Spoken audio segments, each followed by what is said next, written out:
অনুবাবু, বিকাশের বয়ান আর রূপা দেবীর কল রেকর্ডস থেকে যা জানলাম তাতে বুঝলাম রূপা দেবী আপনাকে ছাড়তে চাননি। তাহলে এমন ঘটনা কেন ঘটলো বলুন সত্যিটা। আমি ঠিক জানি না স্যার, জানি না। আপনি সব জানেন, আমাকে সবটা খুলে বলুন প্রথম থেকে।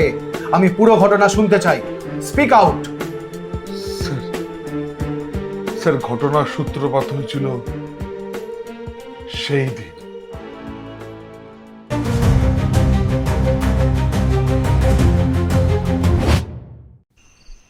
আজই শেষবার উত্তম, তুমি আর এখানে আসবে না কোনোদিন। আমার খুব ভয় করে, পাড়া প্রতিবেশীরা দেখতে পেলে কেলেঙ্কারিরা শেষ থাকবে না।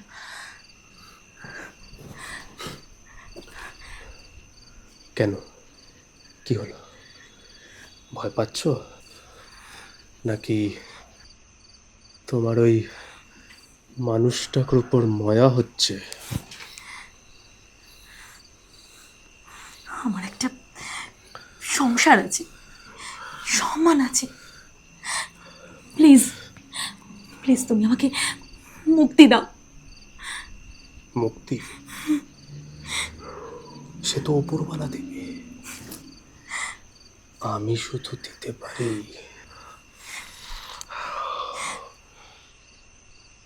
অধিকার। ভুলে যেও না, তোমার এই সাজানো বেডরুমে আমার দেওয়া জিনিসগুলো এখনো রাখা আছে, এখনো রাখা আছে।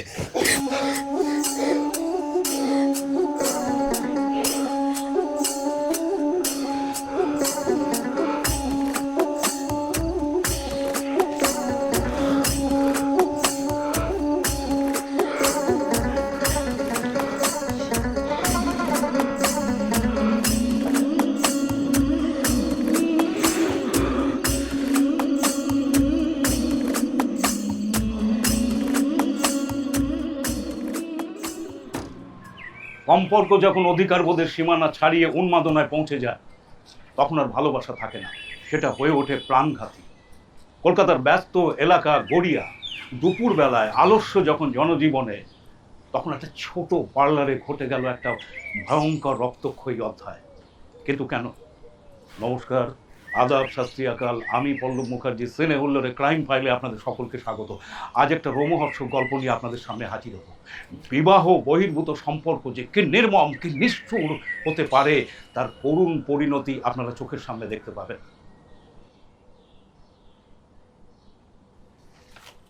রূপা, রূপা, আমার নীল ফাইলটা দেখেছো? কতবার বলেছি আমার কোনো জিনিসে একদম হাত দিও না। ড্রয়ারের উপরই তো রাখা ছিল, দেখো না। কাল রাতে হয়তো ঘর গোছাবার সময় ভেতরে ঢুকে গেছে, দেখো, ভালো করে দেখো। ঘর গোছাবার এই পার্লার পার্লার করে তো বাড়িটাকে একবারে নরক করে রেখে দিয়েছো। আর নতুন হয়েছে ফোন নিয়ে ঘাটাঘাটি, সারাক্ষণ ফোনটা সাইলেন্ট আর খেটে যাচ্ছ। কাল রাত্রে ব্যালকনিতে ফোনে কার সঙ্গে কথা বলছিলে? কই না তো, ওই একটা কাস্টমারের বুকিং ছিল। আচ্ছা, তুমি আমাকে এরকম সবসময় এত সন্দেহ করো কেন বলো তো? সন্দেহ? বললাম না পার্লার পার্লার করে একদম হোটেলে রয়েছে মনে হচ্ছে। হোটেল, আমি আসলাম। টিফিনটা নিয়ে যাও। না, লাগবে না। যদি বেরোতে চাও আমার সঙ্গে চলো, আমি তোমায় নামিয়ে দিয়ে চলে যাবো। আরে টিফিন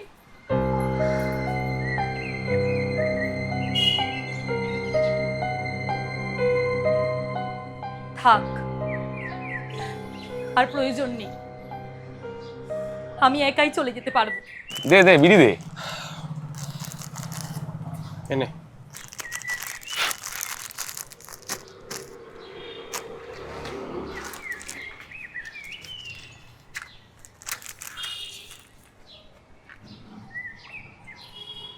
কিরে, আচ্ছা কাজে যাবি না? তোকে এরকম টেন্স লাগছে কেন? কাজ?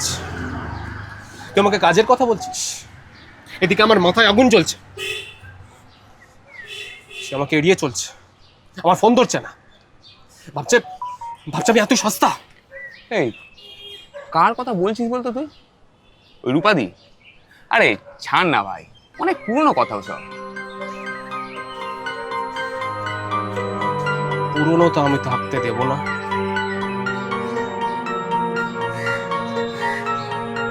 আজকেই আমি এটা শেষ করব, আজকেই শেষ করব, শেষ আমি করবই আজকে।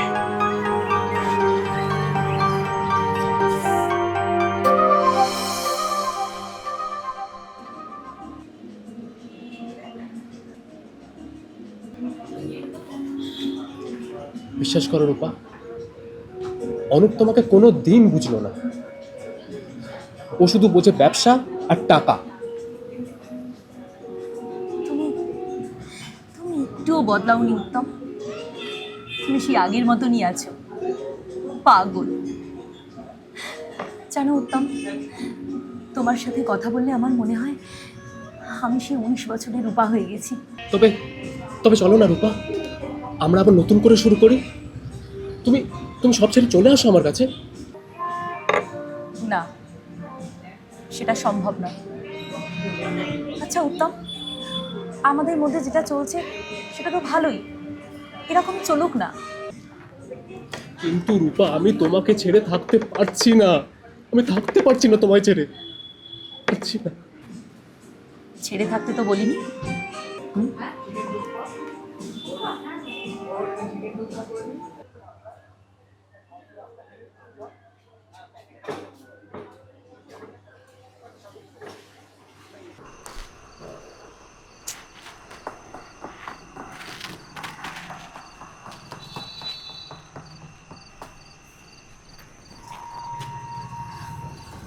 এসব তুমি কি শুরু করেছো বলো তো? রোজ রোজ আমার বাড়ির সামনে একবার দাঁড়িয়ে থাকো কেন? অনুপ দেখে ফেললে কি হবে বলো তো? দেখুক না, আমিও তো চাই ও জানুক, ও জানুক যে ওর আদর্শ স্ত্রী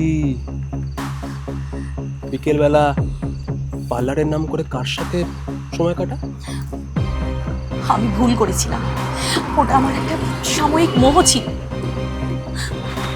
আমার 15 বছরের সংসার, আমার স্বামী, না না, আমি ওদের ছাড়তে পারবো না। দোহাই উত্তম, প্লিজ তুমি আমাকে মুক্তি দাও। মুক্তি তোমাকে আমি এত সহজে দেব না, আমি তোমাকে অফিসিয়ালি চাই। তুমি মালটাকে ডিভোর্স দাও, আমি তোমাকে বিয়ে করবো। বলছো কি? তোমার মাথা কি খারাপ হয়ে গেছে নাকি? আমার বয়স হয়েছে, আমার একটা মান সম্মান আছে, লোকজন ছিছি করবে। আর তাছাড়া অনুপ আমাকে খুব বিশ্বাস করে, এত বড় ধাক্কাও ও সহ্য করতে পারবে না। আর আমার আমার কি হবে? আমি যে তোমার জন্য সবকিছু ছেড়ে দিয়ে এসেছি, সেটা কিছু নয়? এই শোনো রূপা, আমি কিন্তু তোমাকে বলে রাখছি, সোজা আঙুলে যদি ঘি না ওঠে, আঙুল টেরা করতে আমিও জানি। একটা কথা মাথায় ভালো করে ঢুকিও, যদি তুমি আজকে রাতে ওকে কিছু না জানাও, তাহলে কিন্তু আমি কালকে সকালে আমাদের মধ্যে যে সব চ্যাট হয়েছে আর যে সব পিকচার আছে সব মেসেজ করব। তুমি তুমি এত নীচ!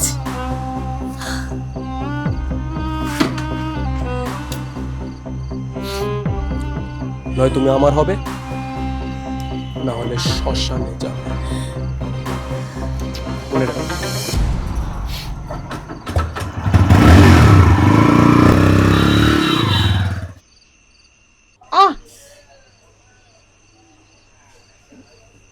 Sorry ma'am, sorry, extremely sorry.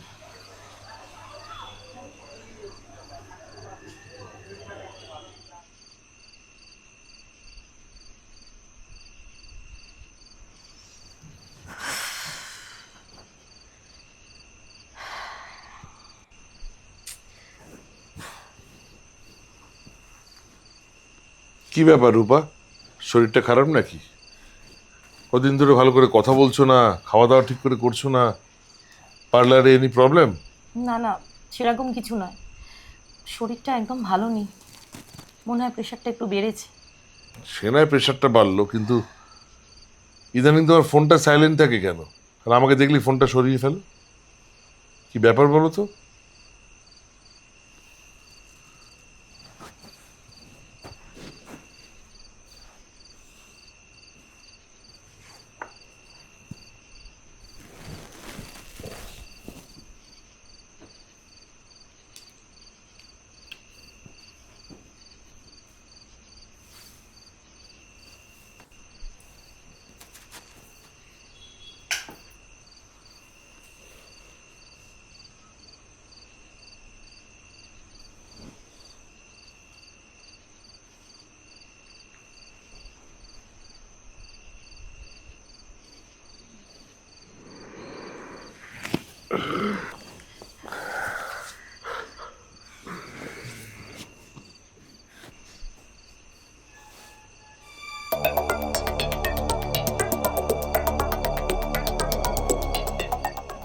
গোপন কথা যখন মনের ভেতরে আগ্নেয়গিরি হয়ে জমে থাকে, তখন তার লাভা শুধু নিজেকে নয়, চারপাশের মানুষগুলোকে পুড়িয়ে ছারখার করে দেয়।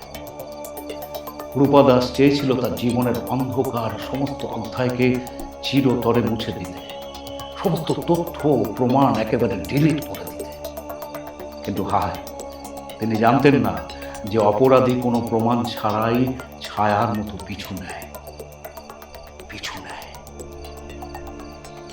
একদিকে ভয় ছিল সাজানো সংসার ভেঙে দেওয়ার, অন্যদিকে জেদ ছিল সাজানো সংসার তছনছ করে দেওয়ার।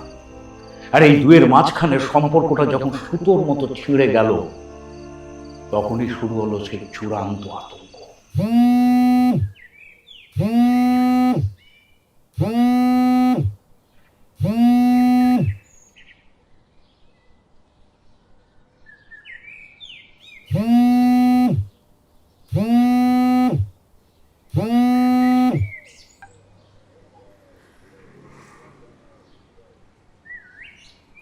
ফোনটা কেন তুলছে না?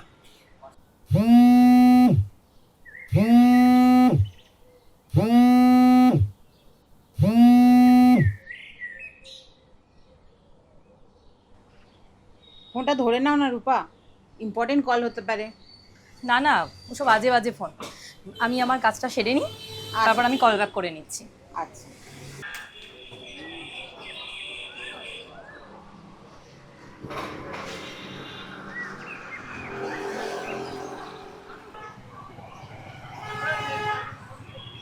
হ্যাঁ ম্যাম, হয়ে গেছে। আবার আসবেন। Thank you. আসছি। একদম।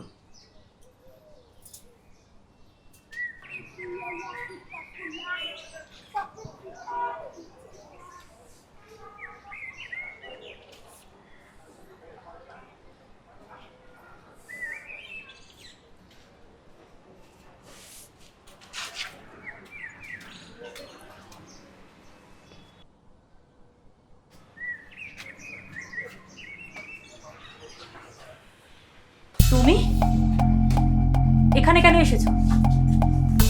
বলেছি না আমাদের মধ্যে সব শেষ।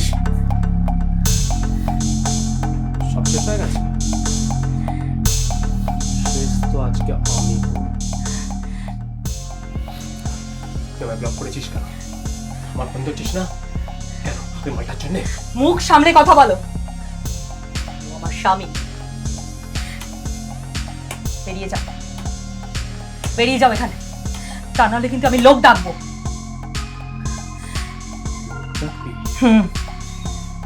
লোক ডাকবি?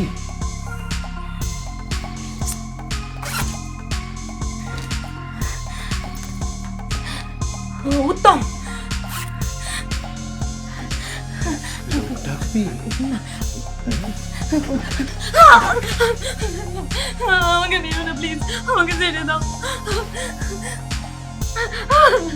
না।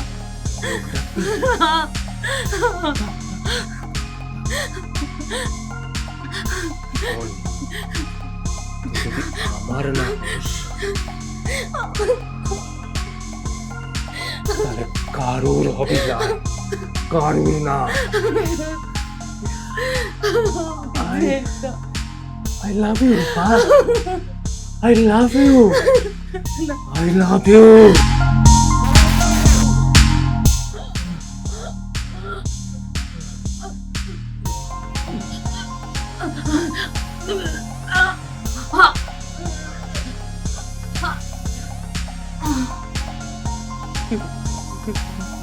Rupa.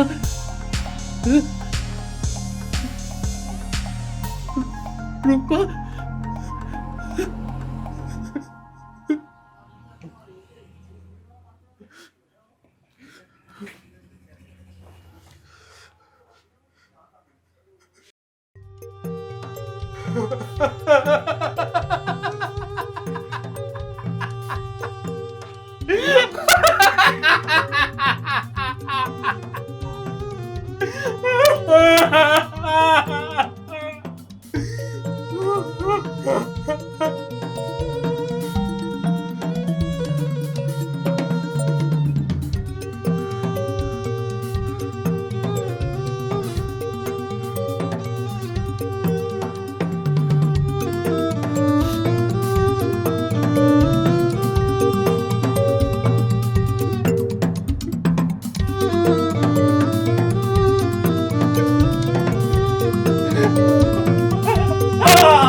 কি ব্যাপার?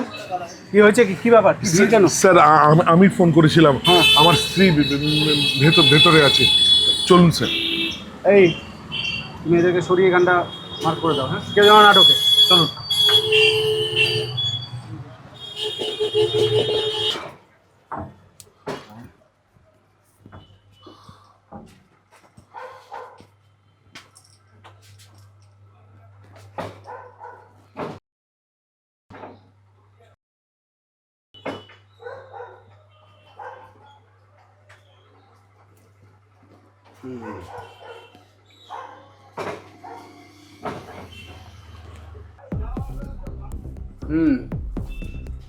খুনি মনে হচ্ছে না পেশাদার, নিজেই নিজেকে শেষ করেছে। আচ্ছা অনুপবাবু, আপনি এই লোকটিকে চিনতেন? না স্যার, আমি কিচ্ছু জানি না স্যার, আমি একটু বুঝতেও পারছি না। আমি শুধু জানি আমার রূপা বড় শান্ত মেয়ে ছিল। আজ সকাল থেকে ওর শরীরটা খুব খারাপ ছিল। শান্ত জলের তলায় অনেক সময় পলি জমে থাকে অনুপবাবু। কি বলতে চাইছেন স্যার? ইমিডিয়েটলি ফরেনসিককে ডাকতে হবে, আর আপনাকে আমাদের সাথে একটু থানায় যেতে হবে। না স্যার, আমি বলছিলাম স্যার কিভাবে এসব। দেখুন, আপনি যেখানে আমিও সেখানে, সুতরাং চলুন।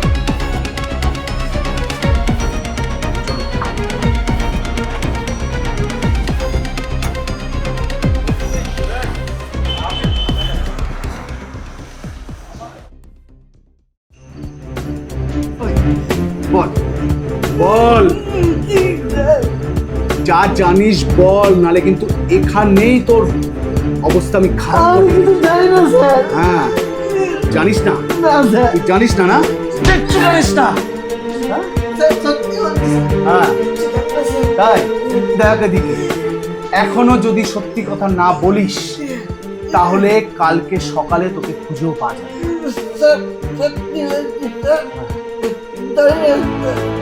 চুপ করে থাকবি না, মুখ খোল, নালে কাল থেকেই মুখ দিয়ে আর কথা বলতে পারবি না।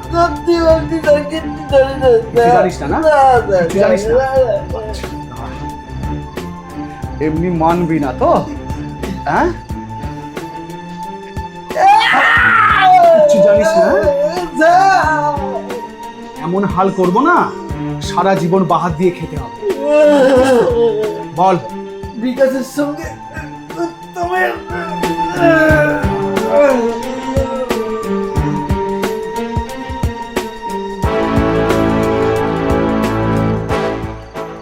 দেখ বিকাশ, উত্তম তো নিজেকে শেষ করে দিয়েছে। এখন তুই যদি সত্যি কথা না বলিস, খুনের দায়ে কিন্তু তুই ফাঁসবি। বল, উত্তম কেন গিয়েছিল পার্লারে? বল। স্যার স্যার আমি ওকে বারণ করেছিলাম স্যার, কিন্তু উত্তম ও পুরো পাগল হয়ে গেছিল। ও রূপাদিকে একদম ছায়ার মতো ফলো করতো স্যার। কেন? রূপা দেবীর সাথে ওর সম্পর্কটা ঠিক কি ছিল? কয়েক মাস আগে ওদের একটা আত্মীয়র বিয়েতে আলাপ হয়, তারপর থেকে ফোনে কথা হতো। রূপাদি হয়তো ওই একঘেয়েমি কাটাতে ওর সঙ্গে ফোনে কথা বলতো। তারপর মাস তিনেক হলো রূপাদি আর ওর সঙ্গে কোনো যোগাযোগ রাখেনি। কেন যোগাযোগ হঠাৎ বন্ধ হয়ে গিয়েছিল কেন? রূপাদি হয়তো নিজের স্বামীকে খুব ভালোবাসতেন, আর উত্তম তখন ব্ল্যাকমেল করতে শুরু করেছিল। তাই স্বামী সংসার বাঁচাতে রূপাদি আর কোনো যোগাযোগ রাখেনি। কিন্তু উত্তম সেটা মেনে নিতে পারেনি। ও বলতো, হয় ও আমার, নয়তো শ্মশানের।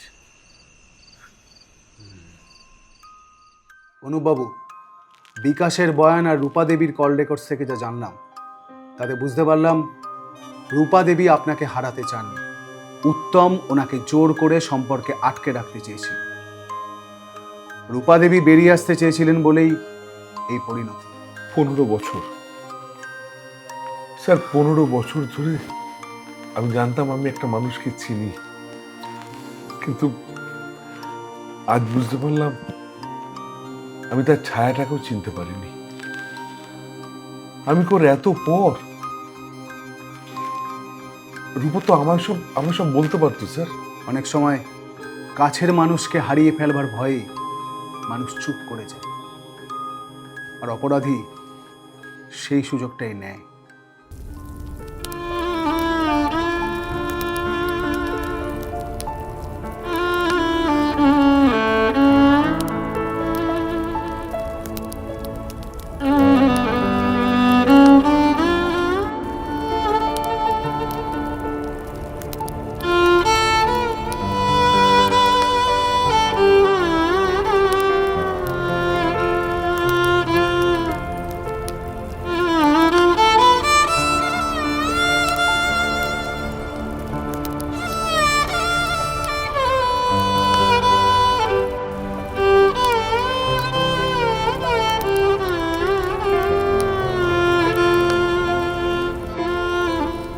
সত্য অনেক সময় বড় কঠিন হয়ে দাঁড়ায়।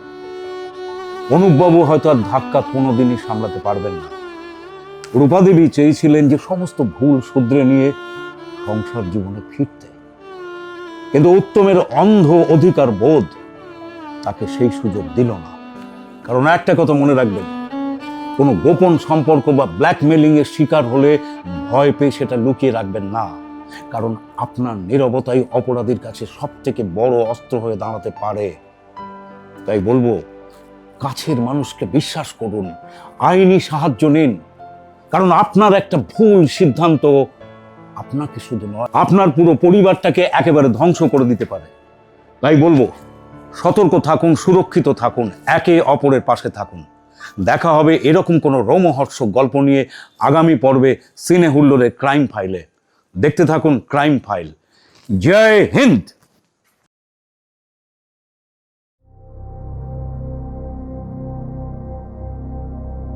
প্রতিদিন সমাজে কত কিছু ঘটছে, আমরা কিছু জানতে পারি না।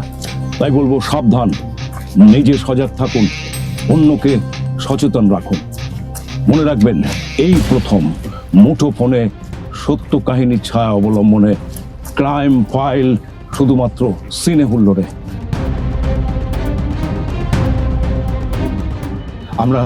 আমরা সেই সত্য ঘটনাটা আপনাদের চোখের সামনে তুলে ধরবো, কি করা উচিত আর কি করা উচিত নয়। তাই মনে রাখবেন বন্ধুরা, চারিদিকে যে এত অন্যায় অবিচার চলছে, নিজে সজাগ থাকুন, সচেতন থাকুন, নিজে ভালো থাকুন, অন্যকে ভালো রাখতে সহযোগিতা করুন। সিনে হুল্লোড় আপনাদের সামনে নিয়ে আসছে সত্য ঘটনার ছায়া অবলম্বনে ক্রাইম ফাইল, শুধুমাত্র সিনে হুল্লোড়ে। আপনাদের চোখ থাকুক সিনে হুল্লোড়। টিল দেন, জয় হিন্দ।